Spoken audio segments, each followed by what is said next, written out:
কারাফটকে স্ত্রী সন্তানের লাশ দেখতে চাক্কুলেক নেতা কেন প্যারালেল মুক্তি পেলেন না? শুক্রবারের দুপুরে জুম্মার নামাজ শেষে বাড়ি ফিরছিলেন বাগেরহাট সদরের সাবেকডাঙ্গা গ্রামের মানুষ। তাদের মুখে মুখে ছিল একটাই কথা, এক গৃহবধূ ও তার 9 মাস বয়সী সন্তানের লাশ পাওয়া গেছে তাদের বাড়িতে। স্থানীয়দের ভাষ্যমতে স্বামীর বাড়িতে রশির সঙ্গে ঝুলন্ত গৃহবধূর লাশ এবং তার সন্তানের বালতির ভিতরে সন্তানকে পাওয়া যায়। সন্তানকে স্থানীয় হাসপাতালে নেওয়া হলেও চিকিৎসক তাকে মৃত ঘোষণা করে, এমনটাই জানান স্থানীয় গ্রামবাসীরা। প্রাথমিকভাবে কনিজের স্বজন ও স্থানীয়দের ভাষ্য ছিল, স্বামী মুক্তি করাতে না পেরে মানসিক ভারসাম্য বিঘ্নতায় ভুগছিলেন। কজিন এই থেকে তার শিশু সন্তানকে হত্যা করে নিজে আত্মহত্যা করেছে। তবে আজ রোববার দুপুরে কজিনের ভাই শাহনেওয়াজ আমিন দাবি করেন, আমার বোন হত্যা করা হয়েছে, এখানে অনেক গ্যাপ আছে। এবং তিনি আরও বলেন, তার বোন এবং দুলাভাই সাদ্দাম নিজেদের সিদ্ধান্তই একে অন্যের সাথে বিবাহ বন্ধনে জড়িত হয়েছিল।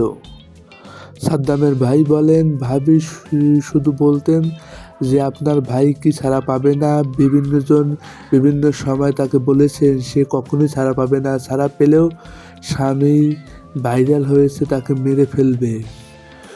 এগুলো নিয়েই তিনি খুব হতাশ ছিলেন, এমনটাই জানিয়েছে সাদ্দামের ভাই। জেল খেটে স্ত্রী সন্তানকে শেষ দেখা দেখলেন চাকুলিক নেতা সাদ্দাম। কজিন ও তার সন্তান সিজদাহের মরদেহ শুক্রবার লাশবাহী গাড়িতে করে যশোর কারাগারের সামনে নেওয়া হয়। বন্দি সাদ্দামকে শেষবারে দেখানোর জন্য সেখানে সাদ্দামকে 5 মিনিটের কম সময় দেখানোর জন্য দেওয়া হয়। সে সময় কথা বলতে গিয়ে সাদ্দামের ভাই শহীদুল ইসলাম বলেন, আমার ভাই বাচ্চাকে কোলে নিতে পারেনি। এই আক্ষেপ গতকাল বলছে, জীবিত অবস্থায় আমি আমার বাচ্চাকে কোলে নিতে পারলাম না, মৃত্যুর পর কোলে নিয়ে কি করব।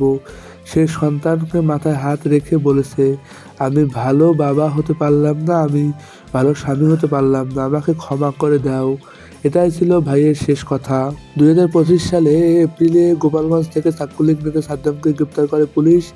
কিন্তু বর্তমানে 11টি মামলায় যশোরের কারাগারে আছেন। আর এর ভিতরে ঘটে গেলেন এই নির্মম ঘটনা।